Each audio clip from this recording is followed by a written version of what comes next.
नमस्कार, मैं राजेंद्र सिंह। हम प्राचीन भारतीय शिक्षा पर चर्चा कर रहे हैं। अपनी भारतीय शिक्षा प्रणाली, भारतीय शिक्षा का इतिहास, विकास पर चर्चा कर रहे हैं। इसमें प्राचीन भारतीय शिक्षा पर हमने चर्चा शुरू की है। प्राचीन भारतीय शिक्षा में अगर हम बात करें तो सबसे पहली शिक्षा प्रणाली जो आती है वो वैदिक कालीन शिक्षा प्रणाली आती है। वैदिक कालीन शिक्षा प्रणाली जिसकी अवधि मानी गई है, अलग अलग लोगों ने अलग अलग तरीके से अवधि बताई है, लेकिन एक अवधि हम कह सकते हैं 2500 ईसा पूर्व से लेकर 500 ईसा पूर्व तक का जो समय था, इसको हम प्राचीन भारतीय शिक्षा प्रणाली में वैदिक कालीन शिक्षा प्रणाली के नाम से जानते हैं, जो हमारी पहली शिक्षा प्रणाली थी।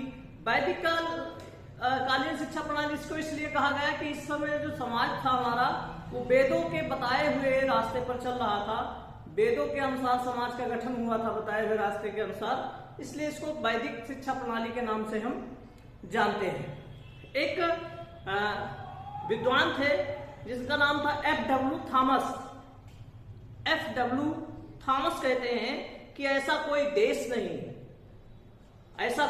नहीं जहां ज्ञान के प्रति, ऐसा कोई देश नहीं जहां ज्ञान के प्रति प्रेम इतने प्राचीन समय से प्रारंभ हुआ, जहां ज्ञान के प्रति प्रेम इतने प्राचीन समय से प्रारंभ हुआ जितना भारत में, या इतना स्थायी और शक्तिशाली प्रभाव उत्पन्न किया जितना भारत ने उत्पन्न किया, इतना किसी ने नहीं किया।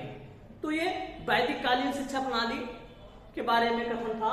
वैदिक कालीन शिक्षा प्रणाली पर बात करते हैं तो सबसे पहले बात आती है, हम कह सकते हैं इसको बहुत जगह ब्राह्मण कालीन शिक्षा प्रणाली या ब्राह्मणीय शिक्षा प्रणाली के नाम से भी जाना गया है। सबसे पहले बात करते हैं प्रशासन एवं वित्त की।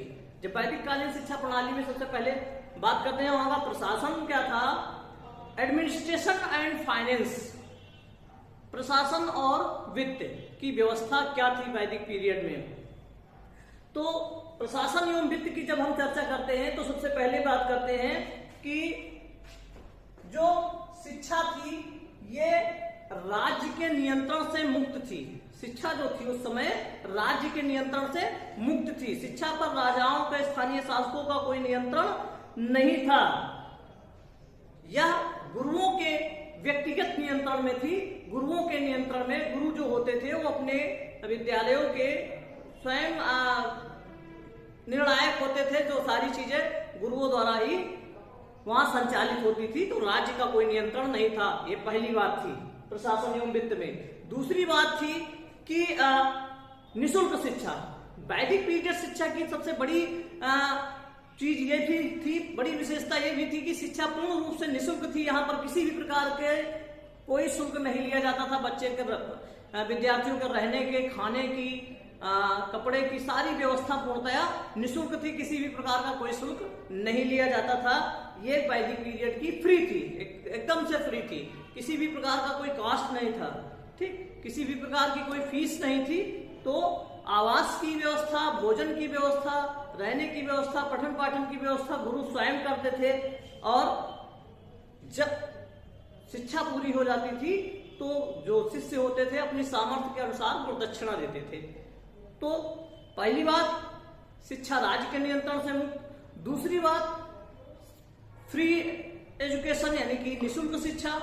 और तीसरी बात जो थी वो आय के स्रोत, सोर्स ऑफ इनकम। आय के स्रोत क्या थे? सोर्स ऑफ इनकम क्या था? अगर सारी चीजें फ्री थी तो ये जो विद्यालय थे उस समय के, जिनको हम गुरुकुल के नाम से जानते हैं, इसका खर्चा कैसे चलता था, इस पर हम चर्चा करेंगे। तो दान, दक्षिणा और भिक्षा। दान, दक्षिणा और भिक्षा आय के स्रोत थे। जो फाइनेंस की व्यवस्था कहां से होती थी, वित्त की व्यवस्था कहां से होती थी? दान, दक्षिणा और भिक्षा। दान, दक्षिणा और भिक्षा। दान, जो आसपास के राजा महाराजा होते थे वो अनुदान देते थे, गुरुकुलों में दान देते थे। धनी लोग जो समाज के थे वो गुरुकुलों को दान देते थे। स्वेच्छा के अनुसार कोई भूमि दे देता था, कोई वस्त्र दे देता था, कोई पशु दे देता था, कोई पात्र दे देता था, कोई मुद्रा दे देता था। ये दान स्वरूप में जो चीजें दी जाती थी उससे गुरुकुलों का खर्चा चलता था। इसके बाद भिक्षा। भिक्षा जो दैनिक आवश्यकताओं की पूर्ति के लिए जो शिष्य होते थे वो अपने आसपास के समाज में जाकर भिक्षा मांगते थे, जिससे गुरुकुलों का खर्चा निकलता था। और दक्षिणा, दक्षिणा मतलब जब विद्यार्थियों की शिक्षा पूरी हो जाती थी तो अपने सामर्थ्य के अनुसार, जिसकी जितनी सामर्थ्य होती थी, क्षमता होती थी, उस हिसाब से वो गुरुदक्षिणा जरूर देता था, जिससे भी गुरुकुलों का, विद्यालयों का खर्चा चलता था। ठीक, गुरुदक्षिणा में कोई भूमि दे देता था, कोई पशु दान दे देता था, कोई अन्न दान देता था, कोई मुद्रा दे देता था, कोई वस्त्र और पात्र बर्तन दान दे देता था, इससे गुरुकुलों का खर्चा चलता था। तो ये प्रशासन एवं वित्त के बारे में संक्षिप्त सी चर्चा थी। फिर प्रशासन और वित्त की जब बात करते हैं तो शिक्षा का संगठन की बात कर लेते हैं। शिक्षा का संगठन कैसा था? संगठन यानी कि ऑर्गेनाइजेशन जो था एजुकेशन का, वो कैसा था? जब ऑर्गेनाइजेशन की बात करते हैं तो शिक्षा दो पार्ट्स में डिवाइड थी। दो लेवल पर शिक्षा वैदिक काल में थी, प्राथमिक शिक्षा और उच्च शिक्षा। प्राथमिक शिक्षा और उच्च शिक्षा, दो स्तरों में शिक्षा उस समय विभाजित थी। प्राथमिक शिक्षा वैदिक काल में, प्राथमिक शिक्षा जो प्राइमरी एजुकेशन होती थी बच्चे की, वो उसकी व्यवस्था घर पर ही होती थी। ठीक, जब बच्चा लगभग 5 वर्ष का हो जाता था, जब बालक 5 वर्ष का हो जाता था तो किसी शुभ दिन कुल पुरोहित को बुलाकर उसका विद्यारंभ संस्कार कराया जाता था। संस्कार की बात की गई है तो 3 संस्कार मुख्य रूप से वैदिक काल में होते थे। पहला संस्कार घर की शिक्षा शुरू होने के लिए विद्यारंभ संस्कार होता था, जब बालक 5 वर्ष का हो जाता था। और दूसरी चीज, जब उसको गुरुकुलों में, विद्यालयों में प्रवेश दिलाया जाता था, उस समय उपनयन संस्कार होता था। और जब शिक्षा पूरी हो जाती थी तो समावर्तन संस्कार होता था। ये 3 संस्कार होते थे। तो घर की शिक्षा जो प्रारंभिक शिक्षा थी, बेसिक शिक्षा थी, वो घर पर दी जाती थी, घर के सदस्यों के द्वारा दी जाती थी। विद्यारंभ संस्कार के द्वारा वह शिक्षा शुरू होती थी। कुल पुरोहित को बुलाया जाता था, बच्चे को स्नान ध्यान कराकर, नए वस्त्र पहनाकर कुल पुरोहित के सम्मुख प्रस्तुत किया जाता था। कुल पुरोहित जो होता था वो नए कपड़ा बिछा देता था और उसमें चावल के दाने बिखेर दिए जाते थे और उंगली पकड़कर ओम लिखाया जाता था। इसी से उसकी शिक्षा शुरू हो जाती थी। वर्णमाला का ज्ञान, सामान्य गणित का ज्ञान और व्याकरण का ज्ञान, ये घर पर ही बच्चे को बता दिया जाता था। ठीक, और फिर उच्च शिक्षा। उच्च शिक्षा कह सकते हो कि जब बालक की उम्र, क्षत्रिय ब्राह्मण वर्ण के बच्चे की उम्र 8 वर्ष, क्षत्रिय वर्ण के बच्चे की उम्र 11 वर्ष और जो वैश्य वर्ण के बच्चे थे उनकी उम्र जब 12 वर्ष हो जाती थी तो गुरुकुलों में प्रवेश होता था। वो उपनयन संस्कार के द्वारा गुरुकुलों में उनका प्रवेश होता था। ठीक, उपनयन का अर्थ होता था समीप लाना। गुरुओं के समीप पहली बार बच्चा जाता था तब उसका वहां पर प्रवेश होता था। तो प्रवेश की जो थी वो जब ब्राह्मण वर्ण का बच्चा होता था वो 8 वर्ष, क्षत्रिय के लिए 11 वर्ष की उम्र होने पर, और वैश्य कई जगह क्षत्रिय की उम्र 10 वर्ष भी कही गई है, लेकिन अधिकांश जगह 11 वर्ष कही गई। और वैश्य वर्ण के बच्चों की उम्र जब 12 वर्ष की हो जाती थी तब गुरुकुलों में उपनयन संस्कार के द्वारा इनका प्रवेश होता था। ठीक, ये शिक्षा का संगठन था। संगठन के बाद हम बात करते हैं शिक्षा का माध्यम। तो शिक्षा का माध्यम उस समय जो था वो संस्कृत भाषा थी। शिक्षा का माध्यम संस्कृत भाषा थी। वैदिक काल में शिक्षा का माध्यम संस्कृत भाषा थी। संस्कृत भाषा के माध्यम से शिक्षा दी जाती थी। अब शिक्षा के उद्देश्य एवं आदर्श की बात करें तो एक डिफिनेशन याद आती है डॉक्टर अल्तेकर महोदय की। डॉक्टर अल्तेकर महोदय कहते हैं कि ईश्वर भक्ति एवं धार्मिकता की भावना, ईश्वर भक्ति एवं धार्मिकता की भावना, डॉक्टर अल्तेकर के अनुसार ईश्वर भक्ति एवं धार्मिकता की भावना, चरित्र निर्माण, व्यक्तित्व का विकास, नागरिक तथा सामाजिक कर्तव्यों का पालन, सामाजिक कुशलता की उन्नति और राष्ट्रीय संस्कृति का संरक्षण एवं प्रचार प्रसार प्राचीन भारतीय शिक्षा के मुख्य उद्देश्य थे। मुख्य उद्देश्य एवं आदर्श थे, ऐसा डॉक्टर अल्तेकर का मानना था। ठीक, उद्देश्यों की बात करें तो आप सबसे पहला उद्देश्य क्या था? आप मुख्य उद्देश्य कह सकते हो ईश्वर भक्ति एवं धार्मिकता की भावना का विकास करना। तो पहला उद्देश्य जो था वो स्वास्थ्य संरक्षण एवं संवर्धन, कह सकते हो शारीरिक विकास का उद्देश्य। बालक के शारीरिक विकास का उद्देश्य शिक्षा का पहला उद्देश्य था कि बालक को शारीरिक रूप से स्वस्थ, स्वच्छ और निरोगी बनाए। दूसरा विकास था ज्ञान का विकास, दूसरा उद्देश्य था ज्ञान का विकास यानी मानसिक एवं बौद्धिक विकास। मानसिक एवं बौद्धिक विकास ये वैदिक कालीन शिक्षा प्रणाली का दूसरा उद्देश्य था। ठीक, तीसरा उद्देश्य था सामाजिक और राष्ट्रीय कर्तव्यों का बोध कराना, कर्तव्यों का पालन यानी कि सामाजिकता का विकास करना। फिर नैतिक एवं चारित्रिक विकास, अगला उद्देश्य था नैतिक एवं चारित्रिक विकास। फिर संस्कृति का विकास यानी सांस्कृतिक विकास, बालक का हमारा जो कल्चर है उसको हम जाने और अपने आने वाली पीढ़ियों तक उसको पहुंचाए, ये भी शिक्षा द्वारा बच्चों को इसकी जानकारी दी जानी चाहिए। अगला उद्देश्य था जीविकोपार्जन एवं कला कौशल का विकास। और अंतिम उद्देश्य जो वैदिक कालीन शिक्षा प्रणाली में शिक्षा का था वो था आध्यात्मिक उन्नति। ठीक, ये अंतिम और मुख्य उद्देश्य माना गया आध्यात्मिक उन्नति।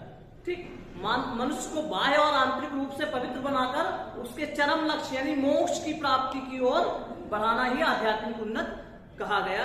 ये उद्देश्य वैदिक कालीन शिक्षा प्रणाली के थे।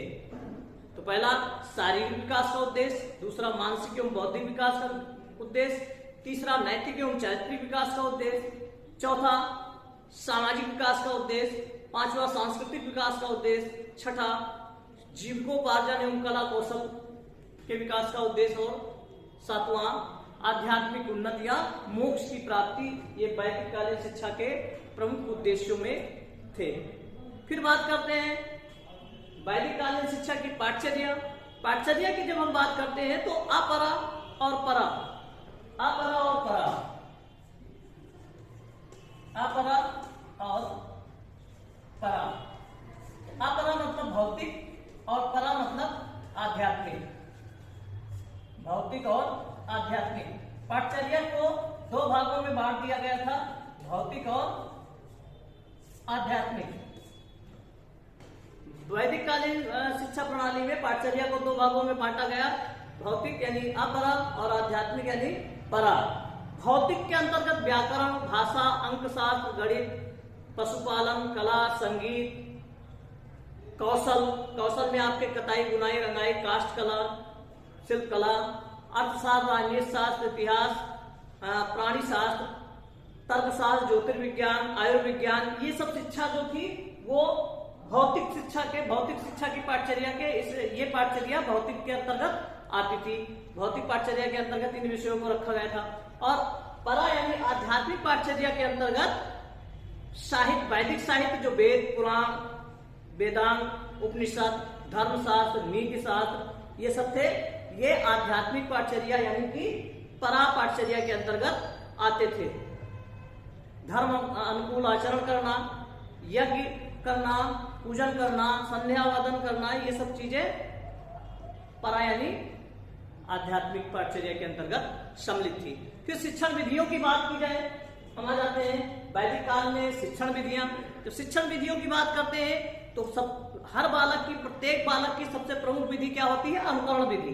अनुकरण विधि प्रमुख विधि होती है। बच्चे का जन्म होता है, जन्म के कुछ समय बाद ही अपने आसपास के व्यक्तियों, वस्तुओं और क्रियाओं का अनुकरण करके वो सीखना शुरू कर देता है। तो अनुकरण विधि, आवृत्ति विधि यानी कि उसको दोहराना बार बार कोई क्रिया को, कंठस्थ विधि यानी कि रटना, व्याख्या विधि, दृष्टांत विधि, कथन, प्रदर्शन और अभ्यास विधि, प्रश्नोत्तर विधि, वाद विवाद विधि, शास्त्रार्थ विधि भी उस समय प्रचलित थी, श्रवण मनन निध्यासन विधि और तर्क विधि तथा कई जगहों पर कहानी विधि भी आचार्य विष्णु शर्मा के ने इस विधि का सबसे पहले प्रयोग किया, मुख्य रूप से सबसे प्रभावी ढंग से। तो कहानी विधि भी प्रचलित थी। तो कहानी विधि, तर्क विधि, आप श्रवण मनन निध्यासन, श्रवण मनन निध्यासन का मतलब होता था गुरु जो व्याख्यान देते थे, जो बताते थे उसकी व्याख्या करते थे, विद्यार्थी सबसे पहले उसको सुनते थे, फिर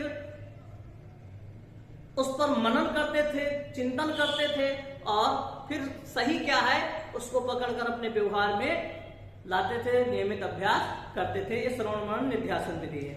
अभ्यास विधि, अनुकरण विधि, व्याख्या विधि जो लेक्चर मेथड होते हैं, व्याख्यान विधि थे। उस समय शास्त्रार्थ होते थे, अनेक गुरुकुलों के विद्वान बुलाए जाते थे, आपस में किसी टॉपिक को लेकर शास्त्रार्थ होता था, उससे भी बच्चों को बड़ा लाभ होता था। तो ये शिक्षण विधियां थी। फिर अनुशासन की बात की जाए, वैदिक काल में वैदिक कालीन शिक्षा प्रणाली में अनुशासन से तात्पर्य शारीरिक, मानसिक और आत्मिक संयम से लिया जाता था। शारीरिक, मानसिक एवं आत्मिक संयम से अनुशासन का तात्पर्य लिया जाता था। उस समय शारीरिक संयम का मतलब होता था ब्रह्मचर्य का पालन करना, श्रृंगार की वस्तुओं का प्रयोग न करना, सुगंधित वस्तुओं का पदार्थों का प्रयोग न करना, नृत्य, गायन, संगीत, इन सब चीजों से दूर रहना। और मानसिक संयम का तात्पर्य था इंद्रिय निग्रह, अपनी इंद्रियों पर नियंत्रण करना। तो उस समय जो गुरुकुल होते थे उनकी जो व्यवस्था होती थी बहुत अनुशासित होती थी। गुरुओं का आचरण इतना अच्छा होता था, अनुशासित होता था कि बच्चे उनको देखकर ही अनुशासित हो जाते थे। अनुशासनहीनता की कोई समस्या नहीं थी। हाँ, कहीं अनुशासनहीनता होने पर दंड का प्रावधान था, लेकिन शारीरिक दंड का प्रावधान नहीं था। वो दंड दूसरे प्रतीकात्मक दंड होते थे। जैसे किसी बच्चे ने कोई अनुशासनहीनता की होती थी तो उसको उपवास करा देते थे, उसको अपने से क्लास जहाँ पढ़ाया जाता है बच्चों को बिठाकर वहां से अलग कर देते थे, उसको अपनी गलती का एहसास हो जाता था। इस तरह के दंड का प्रावधान था। फिर शिक्षक की बात की जाए तो वैदिक काल में जो विद्वान होते थे, स्वाध्यायी होते थे, धर्मपरायण होते थे, चरित्रवान होते थे, वही शिक्षक होते थे। ठीक, वो आत्मसंयमी होते थे। वो शिक्षक को उस समय वैदिक काल में समाज में सर्वोच्च स्थान प्राप्त था। उसको शिक्षक को दिया वसु यानी जिसकी बुद्धि ही धन है, सत्य जन्मा यानी सत्य को जानने वाला, और विश्ववेदा मतलब सर्वज्ञ आदि उपमा उस समय शिक्षक के विशेषणों का प्रयोग किया जाता था, संबोधित किया जाता था। शिक्षक जो होता था अपने गुरुकुलों का स्वामी होता था, मालिक होता था। वो गुरुकुलों की व्यवस्था करना, बच्चों के लिए सारे चीजें सुनिश्चित करना, उनके खाने की, उनके भोजन की, उनके कपड़े की व्यवस्था करना, ये सारी जिम्मेदारी गुरुओं की होती थी। वो अपने बच्चों के, अपने विद्यार्थियों के साथ पिता तुल्य व्यवहार करते थे। एक पिता और पुत्र के समान व्यवहार होता था। फिर बात की जाए शिष्य, शिक्षक के बाद शिक्षार्थी की बात की जाती है तो उन्हीं बच्चों को गुरुकुलों में प्रवेश दिया जाता था जो अविवाहित होते थे। उनको ब्रह्मचारी कहा जाता था। ये ब्रह्मचर्य व्रत का पालन करते थे, सात्विक भोजन करते थे, गुरुओं के आदेशों का पालन करते थे, व्यसनों से, किसी भी प्रकार के व्यसन से दूर रहते थे और गुरुकुल के नियमों का पालन करते थे। ब्रह्म मुहूर्त में उठते थे, गुरुओं के पूजन का, उनके स्नान ध्यान की व्यवस्था करते थे। फिर गुरुकुलों के कार्यों को निपटाकर अपनी अपनी जिम्मेदारियों का पालन करते थे। ठीक, यही कार्य वो करते थे। ठीक, शाम को भी यही कार्य होता था। सबसे ज्यादा फेमस जो चीज थी वैदिक काल में वो थी गुरु शिष्य संबंध। गुरु शिष्य संबंध बहुत ही प्रगाढ़ और मधुर थे वैदिक काल में। पिता और पुत्र समान परस्पर श्रद्धा और विश्वास पर आधारित गुरु शिष्य संबंध उस समय होते थे। इसके बाद बात की जाती है शिक्षण संस्थाओं की, विद्यालय की। तो विद्यालय उस समय गुरुकुल प्रमुख विद्यालय थे। उस समय वैदिक काल में गुरुकुल प्रमुख विद्यालय थे। गुरुकुल के साथ साथ ऋषि आश्रम, पारिवज्रिकाचार्य भी उस समय विद्यालय के रूप में पाए जाते थे। इसके साथ साथ परिषद भी होते थे, सम्मेलन भी होते थे। ये भी विद्यालय का काम। टोल थे, चरण थे, घटिका थी। ये सब विद्यालय के अनेक स्वरूप, अनेक तरह के, अनेक प्रकार के विद्यालय उस समय पाए जाते थे। ठीक, गुरुकुलों की एक अपनी दिनचर्या होती थी। हमने पहले भी बताया है, जब बालक ब्राह्मण वर्ण का बालक 8 वर्ष, क्षत्रिय का 11 और वैश्य वर्ण का 12 वर्ष का होता था तो उसका गुरुकुलों में जो संस्कार होता था, कौन सा संस्कार? उपनयन संस्कार। उपनयन संस्कार के द्वारा उसको प्रवेश दिया जाता था। उपनयन का अर्थ होता था समीप लाना। बच्चे को गुरुओं के समीप लाया जाता था। सर्वप्रथम बच्चे को घर के वस्त्र उतार कर ब्रह्मचारी वस्त्र पहनाए जाते थे। उसे मेखला धारण कराई जाती थी, संविधा हाथ में दी जाती थी और गुरु के सम्मुख उपस्थित किया जाता था। गुरु बच्चे से पूछते थे, कस्य ब्रह्मचार्यसि, कस्य ब्रह्मचार्यसि, अर्थात तुम किसके शिष्य हो? बच्चा कहता था भवता, अर्थात आपका। ठीक। और यज्ञ वेदी के सम्मुख उसको बिठाया जाता था, पूजन होता था, अनेक क्रियाएं होती थी, फिर उसको गुरुकुलों में प्रवेश दे दिया जाता था। और जब उसकी शिक्षा पूरी हो जाती थी तब उसको उसका समावर्तन संस्कार होता था। फिर से उसको गृहस्थ जीवन वाले वस्त्र, नए वस्त्र पहनाए जाते थे, उसका सारा श्रृंगार होता था और समावर्तन भाषण होता था। उस समय भाई मार्कशीट वार्कशीट तो थी नहीं, जो परीक्षाएं थी, उपाधियां थी, वो मुख्य रूप से क्या थी, हम कहेंगे सबसे 4 प्रकार की उपाधियां थी। स्नातक, दूसरी थी वसु,